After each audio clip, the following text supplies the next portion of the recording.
Olá, pessoal, iniciando mais um Papo Easy. Hoje uma convidada muito especial, parceira nossa do CT 360, professora junto com a gente aí, fazendo essa formação planner, essa profissão do futuro, justamente para poder implantar esses processos integrados na empresa.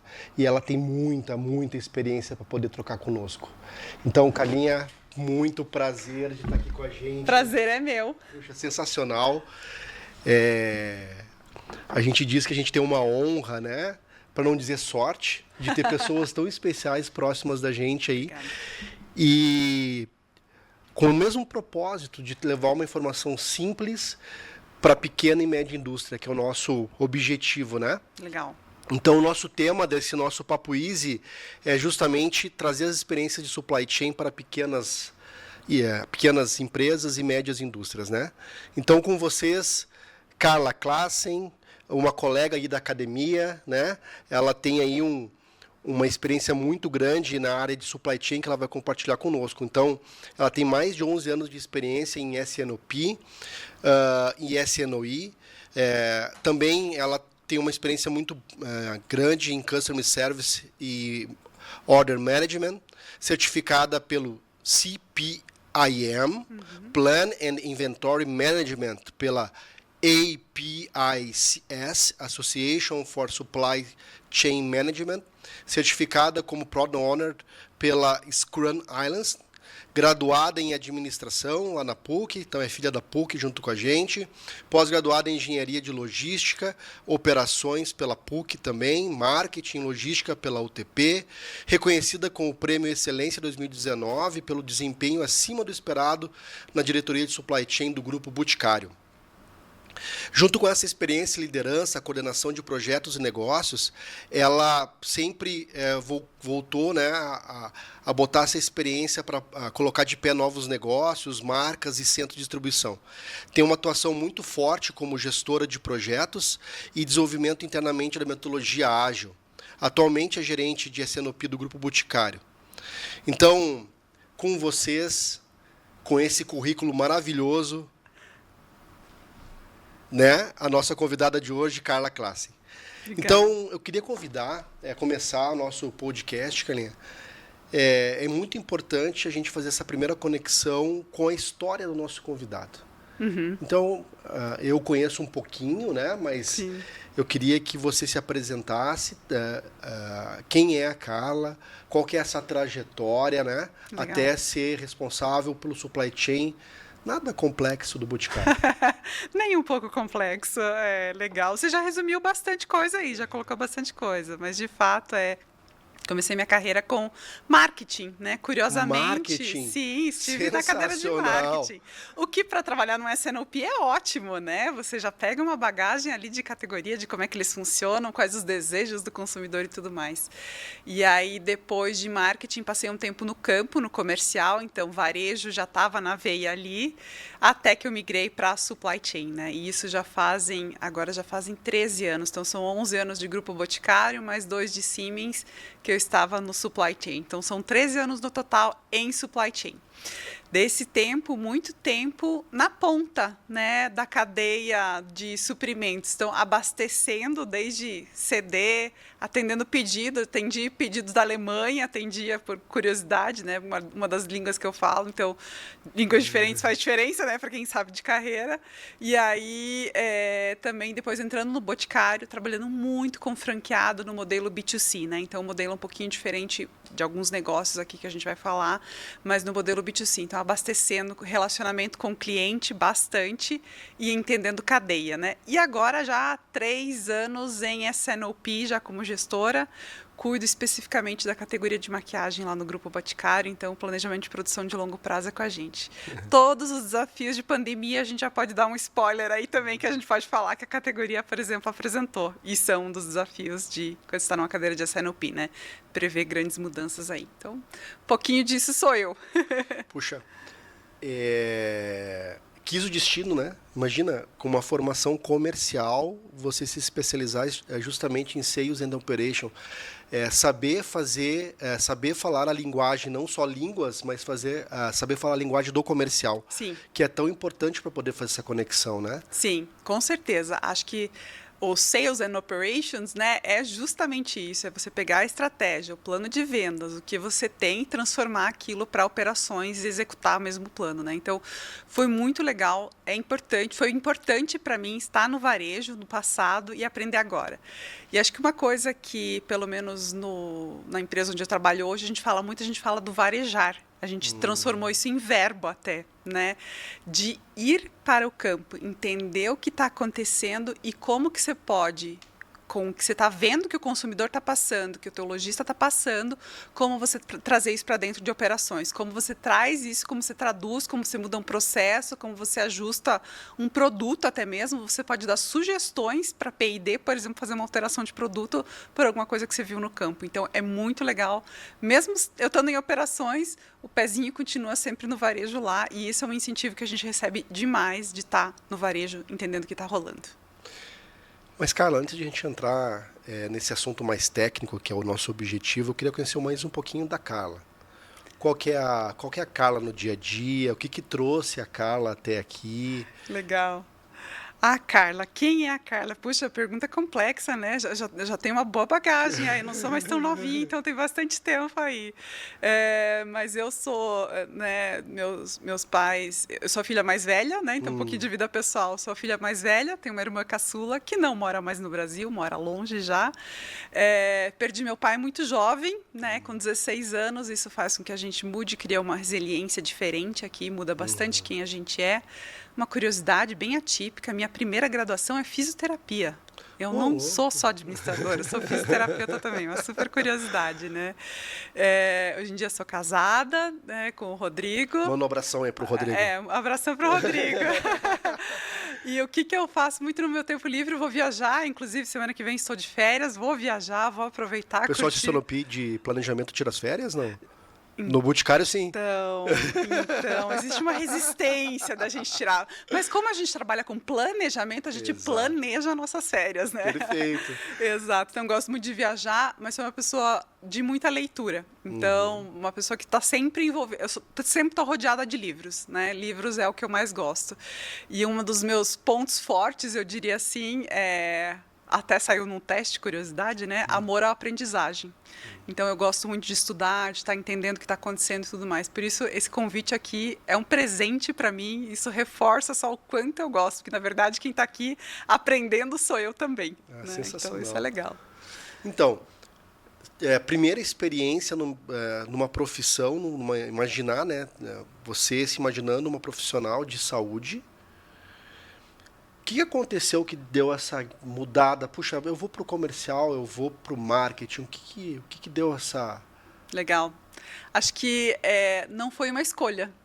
Sendo bem sincera, não foi uma escolha. Foi a faculdade de administração estava negociada com minha mãe, né? Então, mãezinha disse assim, tá bom, você pode fazer, filha, você pode fazer primeiro o que você quer, depois você vai fazer o que eu quero. E não é que a gente deveria ouvir mais nossos pais, eles têm muita sabedoria, né? E aí acabou que a profissão de fisioterapia, enfim, a questão de saúde tem várias limitações até financeiras, sendo bem transparente. E aí acabei migrando para a administração e me encontrei lá. Parece que minha mãe me conhecia melhor do que eu, né? Ela sabia que eu tinha mais talento para isso do que para a saúde, né? E o comercial surgiu por um acaso, né? Eu entrei na empresa na época como estagiária, na época da faculdade mesmo, aqueles programas de CAE e tal, integração escola-empresa, e entrei numa empresa de tabaco na época, né? A Philip Morris foi meu primeiro início de carreira. Comecei como estagiária e entrei lá no marketing. E lá dentro mesmo surgiu uma oportunidade, um processo seletivo interno de migrar para o comercial. Falei, vamos lá ver o que é, né? Vamos ver como é que funciona essa vida. E aí eu descobri que eu não sou boa em comercial. Eu falei assim, não é para mim, não é minha praia, eu não sou boa nisso, mas eu aprendi muito. E foi ótimo ter, importante a gente saber no que a gente é bom e no que a gente não é bom, né? E aí, mas aquela experiência onde eu descobri que eu não gosto daquilo e não sou boa, me deu uma bagagem hoje. Então, eu sempre estou com o viés de pensamento, O que o consumidor gostaria de saber? O que eu posso fazer de diferente para o meu cliente? O que no meu dia a dia, no meu planejamento de produção, eu posso fazer diferente para que o cliente não sofra tanto, sabe? Então, foi dali que veio. E aí, descobri que não era boa em comercial, né? Falei, ok, tá bom, vamos lá. Tive uma pequena aventura no mundo do setor público. Falei, ok, também não sirvo para cá. Até que recebi o convite da Siemens para ir para o Supply. E aí foi só alegria. Estou aqui até agora, super curtindo o Supply desde lá, já há 13 anos. Você já trabalhou aqui então na Siemens, enquanto a Siemens estava aqui em Curitiba? Sim, trabalhei e estava lá quando foi anunciado, infelizmente, o fechamento da fábrica aqui. Uma excelência em qualidade, uma referência aqui na região. Fantástico, fantástico. É interessante como as culturas das empresas são diferentes, né? Eu tive a experiência de uma empresa americana, com estilo americano de gestão, uma empresa alemã com estilo completamente, né, alemão, todo metódico, né? E aí agora uma baita empresa brasileira, né? Para não falar um palavrão, né? Mas pode falar, aqui tá liberado. Uma puta empresa, né? E aí aprendendo como é que é o jeito brasileiro de fazer negócios. E o jeito brasileiro é muito diferente do americano e do alemão. É completamente diferente. Acho que é por isso que a gente tem uma flexibilidade, uma criatividade de resolver as coisas e muitas ideias muito diferentes deles. Eles são muito mais engessados, né? Pelo menos da experiência que eu vivi, enxerguei isso. E como é que você concilia, então? Excelente. Acho que esse é um tópico interessante para a gente explorar. Você vem de um trabalho metódico de supply, porque você não teve essa experiência de supply na Philip Morris. Não. Mas você foi trabalhar, então imagina planejamento da maneira alemã de ser e tal. Aí foi trabalhar numa empresa brasileira, né? Com todos os desafios que nós temos aqui, e uma empresa que está sempre em expansão, sempre crescendo. Como é que você concilia essa questão do planejamento, que tem que ter certos ritos, certas rotinas, com essa flexibilidade que o nosso mercado exige? Esse é o segredo, né? É como ser flexível, manter o planejamento e ser flexível ao mesmo tempo, né? Eu acho que você tem que saber no que você é flexível, no que você quer, qual é o objetivo final, né? O que você vai, por exemplo, falando de cadeia, né? Planejamento de produção. Você sabe que no varejo vai variar, que você imagina que a sua previsão de vendas é vender essa caneca aqui, a branca. Mas não, vai acontecer, ela vai chegar no varejo e vai vender só a vermelha. Aí você vai ficar com a branca estocada e a vermelha. E aí, o que você pode fazer diferente? Posso tingir a branca de vermelho? Como é que eu consigo ajustar isso, né? Eu consigo fazer um método de planejamento diferente? Puxa, eu vou montar a caneca e só vou pintá-la no final. Então, é isso que você precisa associar. Você precisa ter o planejamento, o mínimo que você precisa mas saber que tudo vai ser diferente do que você planejou. Essa é a conclusão que a gente chega hoje. A gente planeja tudo bonitinho, mas na realidade, no dia a dia, vai ser tudo bem diferente do que a gente planejou. E aí, saber o que você cede e o que não, ter planos de ação para cada uma dessas ações é importante também. A única certeza que você tem em planejamento é que você vai errar. Sempre, sempre. Porém, assim como a previsão de vendas sempre está errada, mesmo a gente planejando com a previsão de vendas, o planejamento vai dar errado também, né? A produção também pode dar errado, né? Mas não planejar... É pior ainda. É pior ainda. Porque aí, pelo menos, o planejar, você busca o controle, né? Você está pensando, por exemplo, eu trabalho muito... Controle e visibilidade. Controle e visibilidade. Ainda mais quando você tem uma cadeia super complexa, com lead times muito altos. Você precisa ter uma visão do que você vai ter para frente. Se você não tiver visão, você andar no escuro, cego, pior ainda. Você vai perder mercado, você vai perder market share, você vai perder vendas, né? Você vai perder consumidores. E aí, como é que você faz? Então, precisa sim ter visibilidade no melhor horizonte que você consiga ter informações, né? Então, esse é importante. E sempre o que eu posso ter de informações, mas aliado ao tamanho do seu negócio, da sua cadeia, do que você precisa, né? O lead time dos seus insumos, dos seus fornecedores e tudo mais. Então, é importante. Nós já tivemos num episódio aqui do podcast um colega do Boticário falando muito sobre o André, sobre a questão do last mile, né?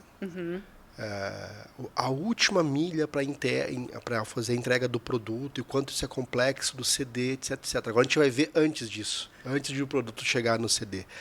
Mas seria legal a gente ter uma noção, né?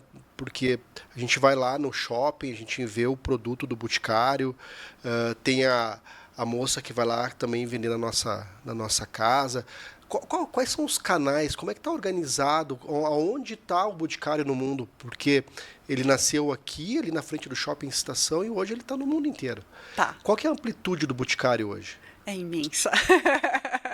A gente tá, claro que o mercado muito mais forte é no Brasil aqui, né? Mas fora do Brasil a gente tem e-commerce nos Estados Unidos, tem alguns na África, na América Latina, Colômbia tem uma operação forte, Portugal tem uma operação própria, tem produtos do Boticário, você vai encontrar no Japão também, em Dubai você vai encontrar uma loja. Então, fora do Brasil já tem bastante também. Mas o Brasil ainda continua sendo o mercado mais forte, né? Quanto a canais, acho que é justamente esse o objetivo da empresa que a gente enxerga hoje, né? É expandir em canais onde mais eu posso estar disponível para o consumidor. Então, tem e-commerce, desde e-commerce da marca própria, tem e-commerce multimarcas, e nesse multimarcas vende marcas próprias, marcas de terceiros, e outras pessoas podem ser sellers lá também. Então tem um mix, é um marketplace, tem também, né? Canais físicos, a loja tradicional, né, que sofreu muito na pandemia, tem a revendedora que você citou, né, a pessoa que chega na sua casa. Essa revendedora, ela pode comprar, dependendo da marca, direto do CD e receber na casa dela, ou ela pode ir até um franqueado e comprar do franqueado, assim como ela também pode ir numa loja própria, dependendo da marca, né? Então, toda essa é uma malha bem complexa, é uma malha, a gente diz, não é complicada, ela é complexa e vai continuar sendo complexa, né? Então, aí além desses canais que trabalham com o franqueado, tem também o comércio, o B2B, o varejo mesmo, né? Então, você vai encontrar numa C&A, você vai encontrar produtos do Boticário numa Renner, você vai encontrar em farmácias, rede de farmácias, dependendo qual região do país você está, em redes de grandes farmácias, de pequenas farmácias, você vai encontrar no distribuidor que vai distribuir para outras farmácias menores ainda. Então, a malha, a rede de distribuição está bem grande, bem complexa mesmo. E isso torna tudo mais difícil. Como é que você prevê a demanda em cada um desses canais? Como é que você acerta ali? Você vai ser imprecisamente incorreto, né? Com certeza você vai errar. Quantas marcas próprias o Boticário tem hoje? Puxa, vou ter que contar na mão agora. Vamos fazer a listinha. Tem o próprio Boticário, Quem Disse Berenice, muito focada em maquiagem. Tem Eudora, que aí dentro de Eudora tem uma imensidão de marcas, talvez a mais conhecida e mais pop agora é o Ciage, para tratamento de cabelos. Tem Vult também. Tem uma aquisição que é Truss, mais voltado para salões de cabeleireiro, tudo mais. Isso é uma aquisição norte-americana, né? Não, a Truss era brasileira. Ah, é? Era de uma brasileira, curiosidade. Sim, é de uma brasileira. Mas tem operação grande nos Estados Unidos também, isso é fato. Deixa eu ver se eu esqueci de alguma. Tem outras marcas menores, mas essas são as mais que a gente acaba lidando mais, né? Aí tem marcas licenciadas, né? Como BioOil, Australian Gold também, que a gente produz aqui. Não são marcas nossas, mas que a gente produz aqui também. Eu já sei da resposta, mas eu vou perguntar para você porque é bem curioso do meu ponto de vista. Eu tinha a percepção que a maior representatividade era das lojas físicas, mas disparado a maior representatividade. E eu aprendi na aula com você que a pandemia meio que mudou um pouquinho as características, né? Mudou bastante. Acho que se a gente for olhar o cenário, até mesmo antes da pandemia, ainda a proporção entre loja e o canal de venda direta loja era mais forte. E aí começou, até que virou esse jogo. A pandemia fez com que virasse. Na pandemia, as lojas tiveram que ser fechadas, né? E aí a gente precisou formas diferentes. Então, clique e retire, coisas desse formato que foram instituídas. Mas o que não parou foi a revendedora.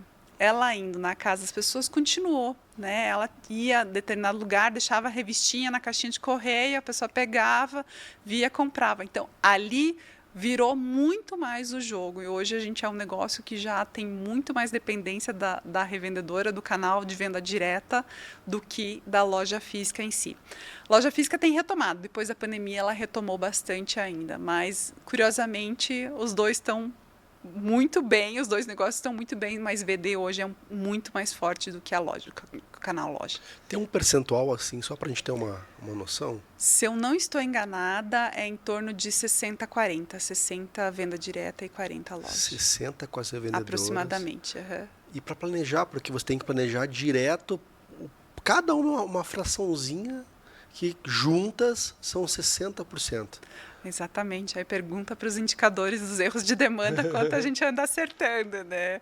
Mas é extremamente desafiador, né? E aí, como eu estou mais no operations, acabo tendo informações de sales lá. Mas é muito difícil. Como é que você faz em tantos canais, numa malha tão complexa, numa rede tão complexa, como é que se consegue pegar todos os pontos, né?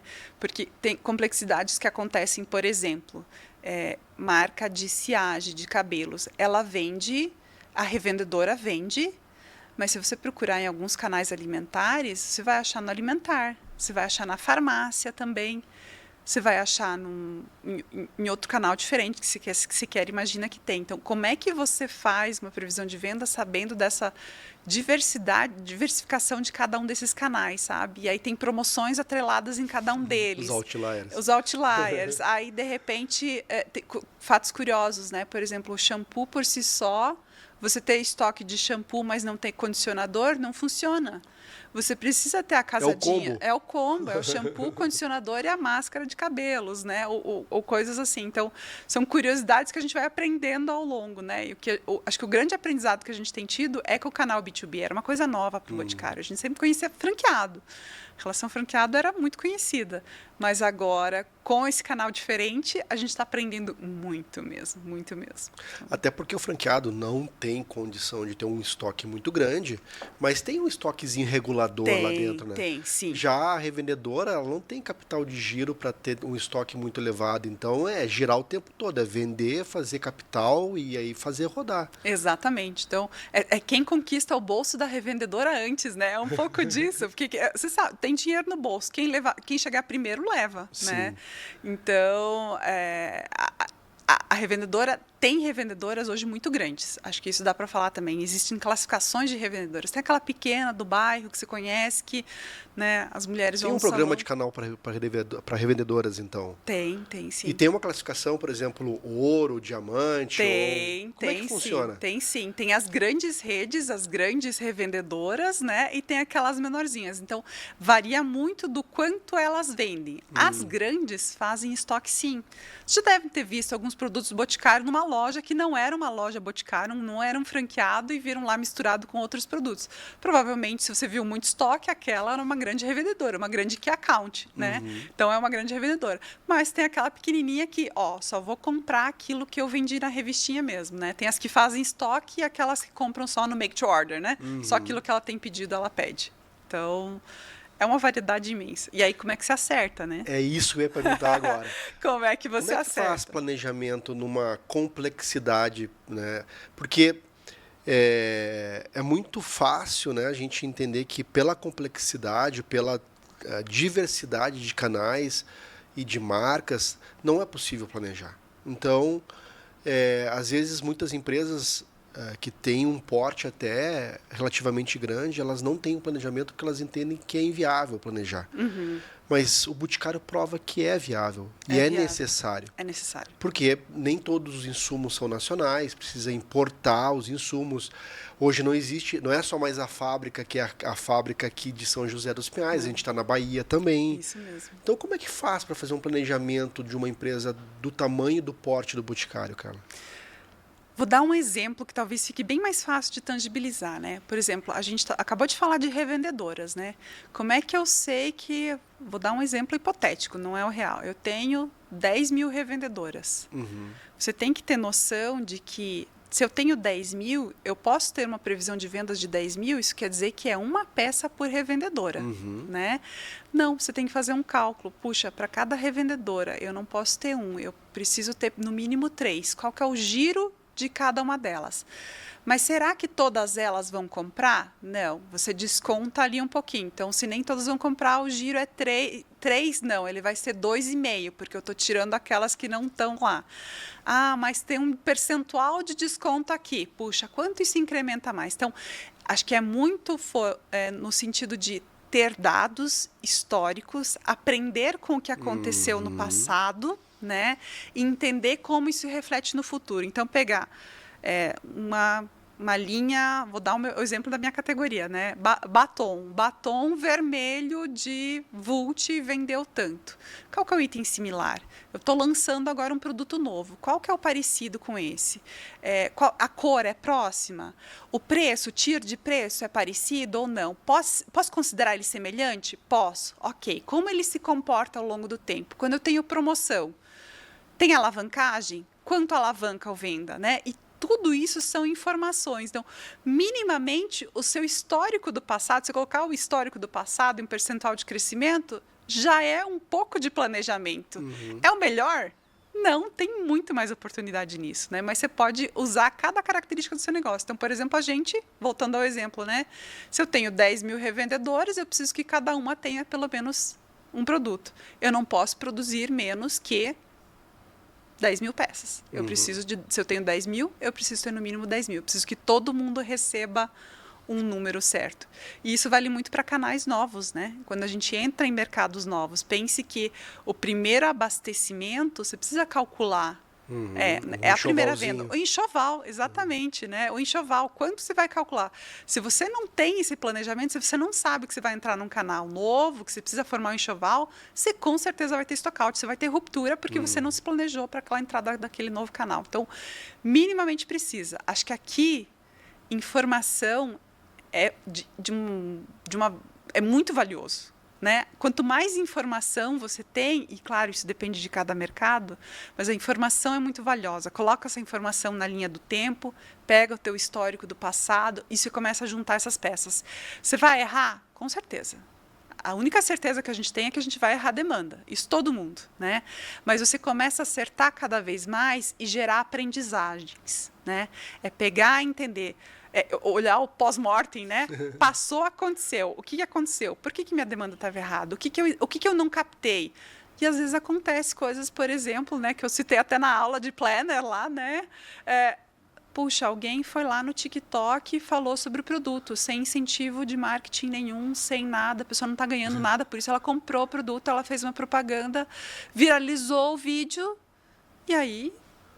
não tem controle. Vê aquela onda, você só reage, né? E aí começa a lidar com aquela situação. Você tenta reagir, puxar a tua cadeia toda junto, né? Mas acontece sim. Na próxima, talvez você vai aprender. Puxa, vou colocar uma influencer nessa propaganda aqui. Ela alavanca. Já aprendi no passado que colocar para um influencer alavanca X%, né? Então, tenta repetir aquela... Tentar repetir. Ainda assim, você vai errar. Quantos anos você está no Boticário mesmo, Carla? Vou fazer 11 anos em agosto. Excelente. 11 anos. Quando você chegou lá, já existia essa cultura data-driven? Não como a gente tem hoje. Essa importância de ter dados estruturados para poder gerar essa informação que você precisa. Como que foi? Porque eu vou querer construir agora contigo 3 pilares. Primeiro, cultura de planejamento, a cultura de entender que os dados são um ativo da empresa e tem uma importância gigantesca, que muitas vezes a gente não dá a importância que eles realmente têm. A questão dos processos, o processo de planejar, o rito de planejar e depois a tecnologia. Como que foi essa cultura do data-driven, da cultura do planejamento, como é que foi isso ao longo do tempo? Porque isso é uma construção, não é algo que você vai lá e você implanta. Como é que foi isso nesse período que você está no Boticário? Legal. Acho que, como você disse, Christian, é uma construção, não é do dia para a noite, né? A gente descobre... quando você começa a fazer análise, o que a gente descobriu? Acho que o primeiro passo, né? Quando a gente começou a ver que a gente gastava muito mais tempo gerando bases de dados do que, de fato, analisando os dados. Então, você levava, às vezes, 7, 8 horas construindo um dado, e você gastava 15 minutos, meia hora analisando tudo aquilo. E a gente falou, não, peraí, como assim eu levo 7 horas para construir o dado no Excel, né? E aí você gasta um mínimo de tempo aprendendo com aquilo, né? E aí veio muito tech no sentido de o que nós precisamos de sistemas, de ferramentas, já conectando um pouquinho com o terceiro pilar, né? Mas o que precisamos minimamente para fazer isso, né? Estruturar esses dados. Estruturar. E assim, tem uma frasezinha, garbage in, garbage out. Né? Se você põe lixo para dentro, sai lixo de dados. Então, primeiro você tem que cuidar dos dados. Ter a base limpa, correta, você olhar se aquilo faz sentido, não faz sentido. Então, o primeiro trabalho começou ali, né, de estruturar nossos dados. E acho que continua ainda. Eu vejo muita coisa assim que a gente ainda não subiu para as nossas plataformas. Por quê? Porque precisamos tratar os dados, cuidar deles, porque ainda tinha coisa em Excel, né? Então, primeiro, olha os dados, trata eles, deixa ele bonitinho. Depois disso, aprenda com ferramentas, né? Como é que quais ferramentas você pode? Você precisa comprar um sistema de SAP falando de uma pequena, média empresa? Não, você não precisa. Você tem sistemas que podem ser mais acessíveis, ou até mesmo algum expert na sua área pode fazer no Excel. Por que você não pode fazer planejamento de produção no Excel, né? Conta a história, né, dos meus colegas que antigamente o diretor ia com o papelzinho debaixo do braço para conferir o planejamento dos planejadores, né? Então, se a gente fazia daquele jeito, né, a gente chegou até aqui hoje, todo mundo pode. Então, primeiro, dados estruturados, limpos. Depois você começa a olhar quais ferramentas que você precisa também para conseguir gerar informações. E acho que aqui, como que se gera informação? Do meu ponto de vista, e é meu ponto de vista pessoal.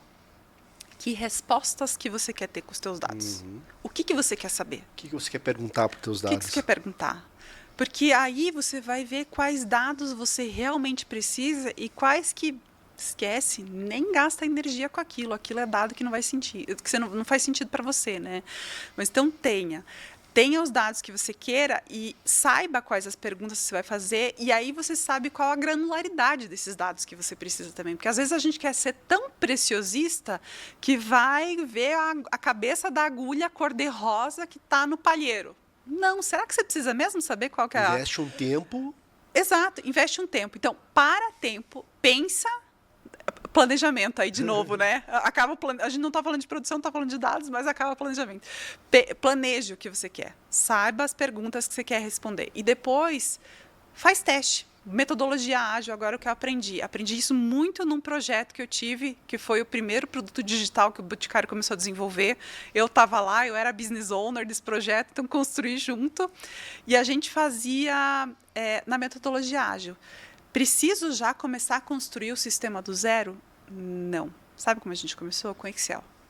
O sistema começou no Excel. Geramos dados no Excel, testamos, validamos o modelo. É isso mesmo que a gente quer? Nesse formato que a gente fez, no Excel mesmo, no iCru, formulazinhas mesmo. Funcionou? Ficou legal? Beleza, tá ótimo. Ajustamos. Agora você contrata desenvolvedores e aí você começa a fazer o desenvolvimento do sistema mesmo, sabe? Então, são etapas. A metodologia ágil é muito disso, né? Você faz pequenos sprints, testa, corrige, corrige, experimenta de novo, corrige, até você chegar no modelo ideal. Porque você não perde tempo e você não espera 2 anos para estar implementado para daí usufruir. Lá aconteceu que a gente já começou a usufruir já no começo. Era o melhor? Com certeza não. Hoje em dia já evoluiu muito mais. Mas ajuda bastante ali, né? E aí, acho que um disclaimer muito legal que vale a pena fazer, a gente tem a academia de dados também. Então, a empresa investindo em formar analistas de dados dentro do time. É pagar curso para eles, sim. É pessoas, e às vezes é pagar não de fora. São próprios funcionários treinando outros funcionários, outros colaboradores, né? Então, pessoas que conhecem mais de uma ferramenta vão lá e dão o básico para outra, ensinam o básico para outra. Depois que a gente fez isso, essa pequena academia, onde quem sabe mais ensina quem sabe menos... Sensacional. Alavancou. É impressionante. A gente tem a curva de crescimento, pelo menos para a supply chain, né? De como era antes, de quanto a gente conseguia produzir, quantos projetos a gente conseguia desenvolver, e depois que a gente começou, a curva é impressionante. Quem ensina aprende 2 vezes. Então, quem está ensinando está aprendendo de novo, está reforçando, e quem não sabia está aprendendo com um colega. Exatamente. Que está vivendo ali, tem exemplos práticos, né? Exatamente. E à medida que as pessoas vão fazendo, né? Aquele que aprendeu o básico, ele vai colocando a mão na massa.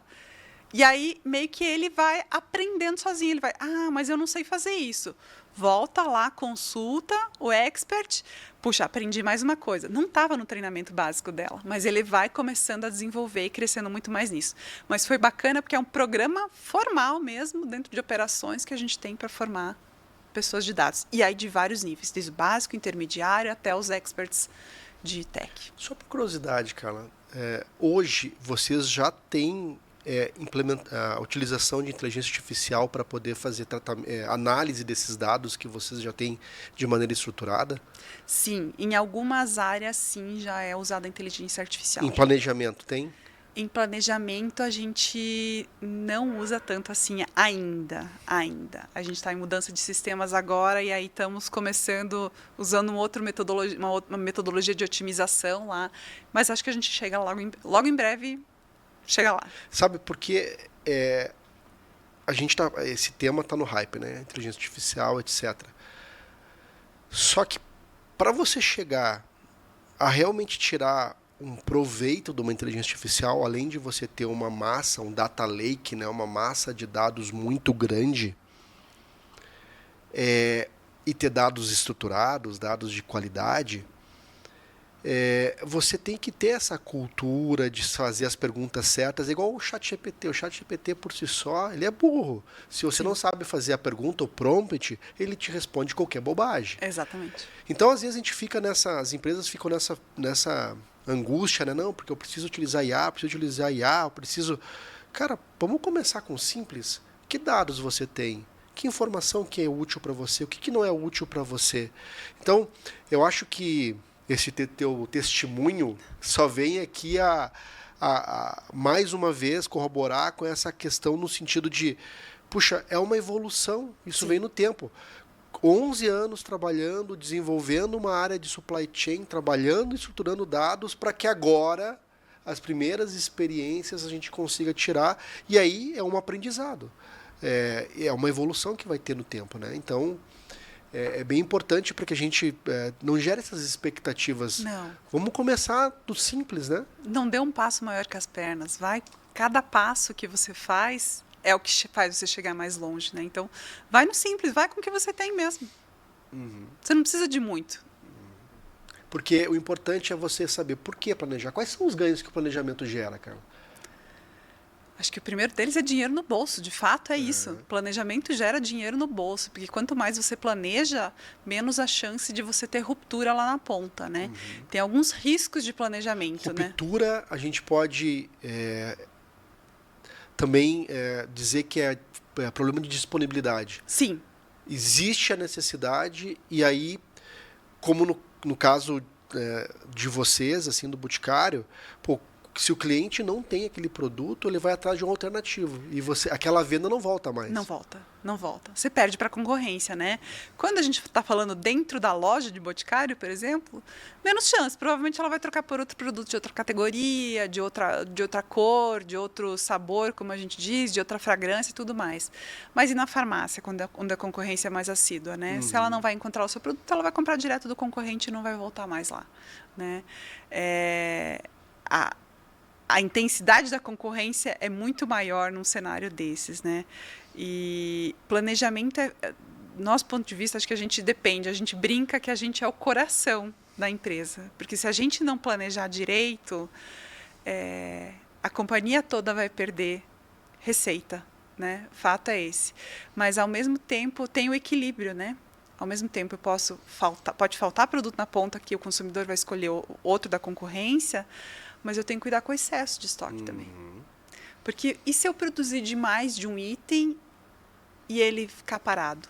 Não tem interesse, alguma coisa não deu certo, não foi planejado legal, estou sobrando estoque e está faltando outro. Como manter esse equilíbrio entre a falta e o excesso? Por isso é importante planejamento. E se a gente pensar estoque parado, é dinheiro no seu bolso que está parado, né? Qualquer negócio que seja, se você tem estoque parado, é dinheiro no bolso, é fluxo de caixa diretamente. Saiu, vendeu, é dinheiro no bolso imediato, né? Então, planejamento, do meu ponto de vista, é justamente para isso, não faltar e nem sobrar. É você tentar achar o ponto de equilíbrio, o ponto ideal aqui. Pode faltar um pouco? Pode. Pode sobrar um pouco? Ok. Mas quais são os seus guarda-reios, né? Quanto você vai deixar sobrar e quanto você vai deixar faltar? Se você não planejar, com certeza você está perdendo dinheiro. Então, o planejamento, a consequência, né, de um bom planejamento é um balanceamento, uma qualificação dos seus estoques. Aquilo que você vende mais, você tem mais. Aquilo que você vende menos, você tem um pouco menos. E você tem isso de maneira equalizada. Você, consequentemente, se você tem aquilo que você precisa, você ajuda a vender mais. Sim. Porque as vendas acontecem de maneira mais natural. Que mais que o planejamento traz? Planejamento traz visibilidade. Comunicação. Sim.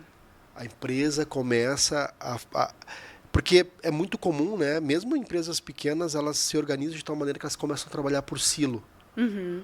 Essa área aqui faz isso e ela só faz isso, e meu problema é esse, essa outra área o problema é essa. E o planejamento é meio que ele é essa conexão entre essas áreas, né? Entre quem está lá na ponta vendendo, a logística, a fábrica. Não é meio assim, essa corrente, esse elo que faz essa conexão? Faz. É exatamente isso, Christian. E aí uma das coisas mais... Isso é muito legal do planejamento, né? Essa parte é muito divertida, eu acho, pelo menos, né? Você enxerga, você como planejamento, como você tem a visibilidade do longo prazo, né? Que é muito S&OP, olhando o longo prazo, olhando 12, 16 meses ou 18 meses, quanto você tem de horizonte, você pode ver o que vai acontecer no futuro. Você consegue ter informações, às vezes, privilegiadas. Olha, vai ter uma crise de matéria-prima, ou não sei, a colheita de alguma coisa específica não está rolando legal lá para frente. Vai faltar isso aqui daqui a 3, 4, 5, 6 meses, né? E você pode voltar para o time comercial e dizer, galera, segura a onda aí, porque isso aqui vai faltar lá na frente. Conseguimos usar outra coisa aqui no lugar? Sim, conseguimos trocar esse produto por esse outro aqui. Vamos dar mais ênfase nesse. Vamos dar mais ênfase nesse, seja no time de venda, seja no comercial, seja onde for, dá mais ênfase nesse outro. Não, beleza, esse outro, minha cadeia está super preparada, eu tenho insumos já dentro de casa, meu fornecedor não tem limite de capacidade. Então, essa troca entre as áreas é muito rica. E acho que uma coisa muito legal, que a gente é muito instigado a fazer como nós, como planejamento, conseguimos influenciar as demais áreas para fazer essas alterações. Acaba acontecendo o planejamento. Sim. Porque tem a influência, né? Exatamente, exatamente. Então, como que você Sugere. pode... Você sugere, não, olha, eu não vou ter esse aqui por causa disso, mas eu vou ter antecipa. esse. Antecipo, exatamente, né? E aí também, até para atingir objetivos da empresa mesmo, né? Puxa, eu quero crescer X% aqui, tal ano. Às vezes eu não tenho a previsão de vendas ainda, mas eu já sei que o objetivo é aquele, eu vou me preparar antes de chegar aquele momento, né? Conexão entre dinheiros e produto. Isso mesmo, exatamente. E por isso acho que a gente não falou do fórum de S&OP aqui muito, né? Por isso que é importante que ele seja muito diverso, né? De diversidade de áreas, de pessoas participando e de atuando. E ter um sponsor, né? Normalmente a pessoa mais de uma hierarquia um pouco mais alta ali, sendo o patrocinador, o grande patrocinador desse processo. Isso ajuda muito, porque quando vem de cima, as áreas se conectam mais. Ele é o que provoca. Né? Ele orquestra aquilo e as pessoas trocam muito mais sobre isso e a gente juntos consegue fazer o objetivo. Porque trabalhar em silos não resolve, né? Todo mundo quer o objetivo final, mas se cada um ficar trabalhando o seu, a gente não chega no objetivo final, né? E o S&OP, o legal disso é tudo essa conexão que ele faz para todos juntos chegarem no objetivo lá. De todos. De todos, exatamente. Quer fazer a empresa crescer. Perfeito. Só para, em termos assim absolutos, né? Só para a gente fazer eu vou fazer uma conexão depois com a pequena e média empresa. Quantas pessoas mais ou menos assim trabalham numa área de planejamento de uma empresa do tamanho da Boticário, assim? Hoje a gente está na área de supply chain, que envolve desde o time de S&OP, tem melhoria contínua dentro de sistemas ali junto e até a ponta de abastecimento. Acho que são em torno de... Minha conta deve estar errada, mas são umas 230 pessoas aproximadamente. Vivendo, respirando, planejamento. Planejamento, sem considerar o time de demanda que faz construção de previsão de vendas. Aqui é só planejamento mesmo. Recebi a previsão de vendas e vou fazer isso acontecer. É uma estrutura. É uma baita estrutura. 200 pessoas. Mais ou menos, assim, só uma ideia de grandeza, quanto que a gente investe em ferramentas para poder suportar todo esse time trabalhando? Ultimamente muito. É? Como diz, vou parafrasear nosso diretor, ele diz, a gente é um canteiro de obras. Né? A gente mostra o slide lá na apresentação de tudo que a gente está fazendo de ferramentas. Eu não vou nem saber quantificar, porque é muito. É muito. Tá se mexendo Mas se paga. em tudo. Se paga. É isso que eu quero chegar. É uma estrutura importante, né? Claro, quando a gente olha de maneira isolada é bastante, mas comparando com toda a estrutura do Boticário, ela se torna diminuta. Mas olha só a importância. Você ter um sponsor que é da alta direção. Você ter pessoas qualificadas. Não é para trabalhar em planejamento tem que ter uma qualificação. Ter ferramentas no sentido não só de você adquirir ferramentas, mas o Boticário ele tem muito DNA também de desenvolver as suas próprias ferramentas. Sim. Então, no mercado onde esse desenvolvedor é uma mão de obra extremamente requisitada, você conseguir atrair talentos. Cara, você pode trabalhar numa software house, mas vem aqui trabalhar comigo no grupo Boticário. Vem aqui desenvolver software. Vem aqui trabalhar no bem-estar das pessoas, desenvolvendo para o bem-estar das pessoas. Puxa, tem um propósito com relação a isso. Sim. Então você traz esse pessoal que também tem uma outra pegada, tem uma outra vibe, junto com o pessoal de planejamento. Quer dizer, o resultado, eu vou botar entre aspas aqui, tá? Uhum. Deve ser tão bom, que mesmo apresentando o custo ou o investimento, ele se justifica. Por quê? Disponibilidade, melhoria da comunicação. Exatamente. Acho que a disponibilidade de produto é o que mais... É o melhor argumento aqui, é o dizer que não vai faltar produto e eu não vou ter excesso. Esse é o principal argumento quando você vai falar de sistemas, de compra de sistemas ou de alterações de agente de mudança. Acho que um ponto importante, conectando isso um pouquinho, a quantidade de pessoas e atrelado a sistemas a gente entendeu que para o grupo crescer mais, eu não poderia contratar mais pessoas. Né? Fazer mais com o mesmo. Exatamente. Fazer mais com o mesmo. Exatamente. É manter as mesmas pessoas, mas deixar tarefas mais burocráticas automatizadas. Quantas coisas às vezes, a pessoa planejadora entrava, dava 2, 3 cliques ali, que um robozinho, que uma pessoa, um especialista, não era um cara de tech, não era um desenvolvedor, conseguiu, aprendeu lá, fez um robozinho e automatizou a tarefa. RPAs, na veia, facilitam muitos. E cada vez mais, quando você vê o primeiro acontecendo, você vê o ganho que ele gera, todos os gestores já ficam, não, mas isso aqui dá para fazer um RPA, isso aqui dá para fazer um RPA. E aí é legal porque você não depende de tech. Sim. Você não depende do seu time de TI. Você mesmo, alguém do seu time, aprende isso e pode fazer e replicar. Né? Então, tira tarefas automáticas, você mantém a quantidade de pessoas repetitivas, e aí volta aquele ponto de dados que a gente falou no começo. Né? As pessoas vão gastar mais tempo fazendo o quê? Analisando dados. Uhum. Então, a gente fala de uma jornada, né, que é quase uma vida, 11 anos, né, desenvolvendo um processo tão complexo que cada vez ele está tendo mais, né, o SNOP, que depois virou a SIOP, que agora tem o SNOI, que depois a gente vai ter um podcast para tratar de todos esses temas aí com o Henrique Youssef, também escritor da área, e também agora o IBP, né, que é o Integrated Business, né, Planning. Como que a gente consegue fazer tudo isso numa pequena e média empresa? Porque ela também quer mais disponibilidade, ela também quer mais vendas, ela também tem uma melhor comunicação. Só que hoje ela só enxerga o dia de hoje, o incêndio de hoje. Qual que é a tua dica que a gente pode levar para essa pequena empresa, essa média, que o planejamento pode ou não pode ajudar mesmo você sendo pequeno e médio? Legal.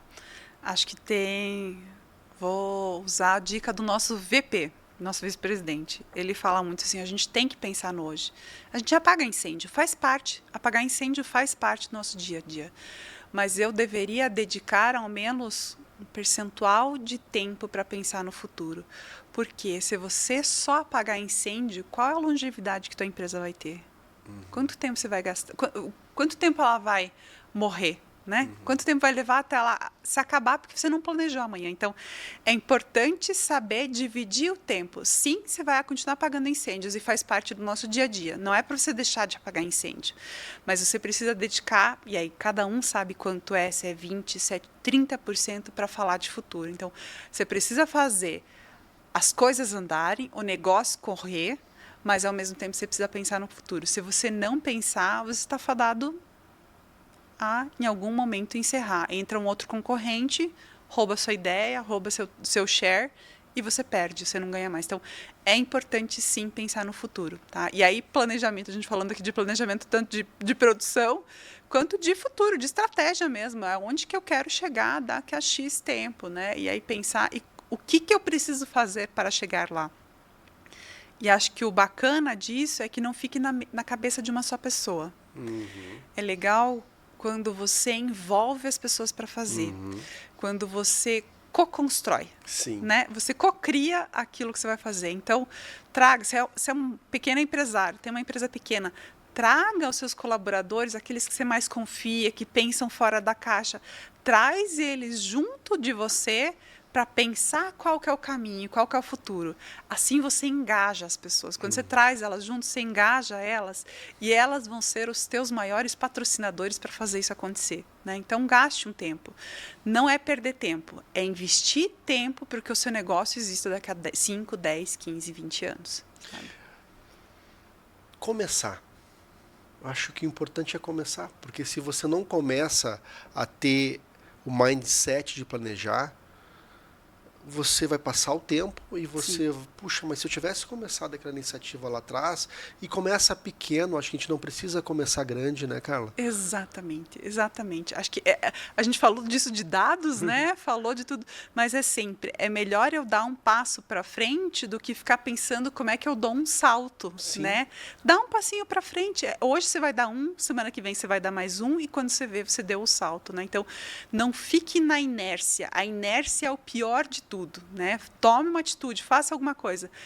É o perfeito? Não. Mas você pelo menos deu um passo, você caminhou, experimenta. Não deu certo, tá tudo bem. Tá tudo bem não ter dado certo. No mínimo que você aprendeu alguma coisa. Que daquele jeito não funciona e que eu tenho uma oportunidade de fazer de um jeito diferente. Né? Então, não tenham medo de errar e saiam da inércia. Né? Então, acho que o recado assim, que a gente leva muito para as pequenas e médias empresas é que não precisa ter a complexidade que exige uma empresa do tamanho do Boticário. Imagina a dimensão, né? Mas os conceitos, eles podem ser emprestados e serem aplicados numa empresa de pequeno e médio porte. Porque as necessidades, as questões de comunicação entre vendas e operações, a questão do estoque, só a proporção que aumenta. Mas as situações que tem que se resolver são exatamente as mesmas. Então, poxa, vamos fazer o nosso Excel no início, vamos botar as pessoas a conversar, traduzir aquele plano de vendas num plano de demanda, acompanhar aquilo na ponta. Isso é um processo, que é o processo de planejamento. Exatamente. Tem muito hoje material disponível, né, tanto na internet quanto livros que falam sobre esse tema. E a questão é o quanto a gente entende que isso é importante ou não.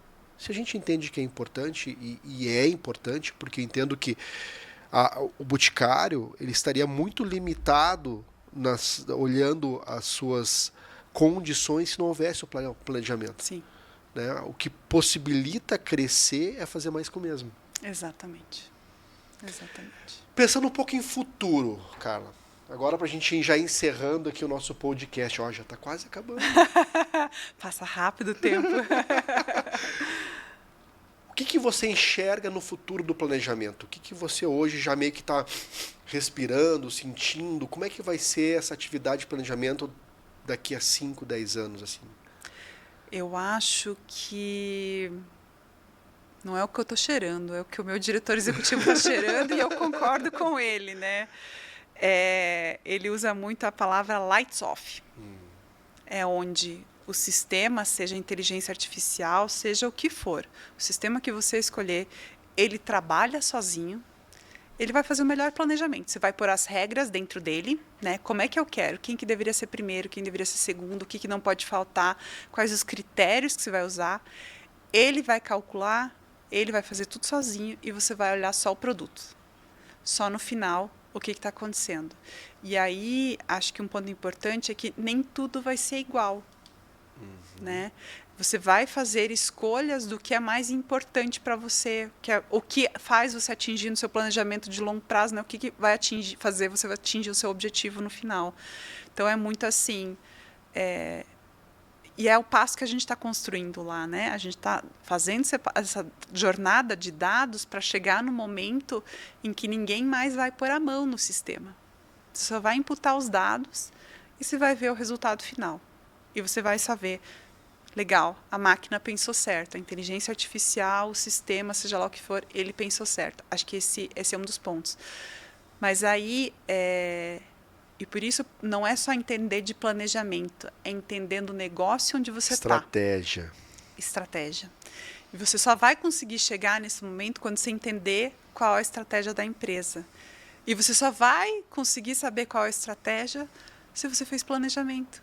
Né? Então, as coisas se integram de uma forma assim que é uma harmonia, né? Uma sinfonia aqui que acontece. Então, você só vai conseguir chegar nesse momento se você conhece negócio. Se você conhece negócio, onde você quer chegar, você precisa passar pelo planejamento. Então, quer acontecer, quer chegar amanhã de só botar um dedinho, você dá o play lá e o negócio acontece sozinho, você só vê o produto final.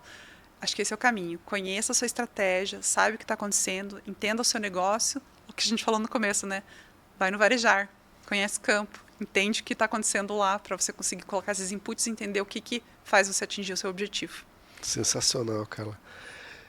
Já indo agora para o final mesmo, queria aproveitar, né, porque a gente tem uma pessoa que assiste também o nosso podcast, que é lá da Colômbia, que é a head de operações do Boticário.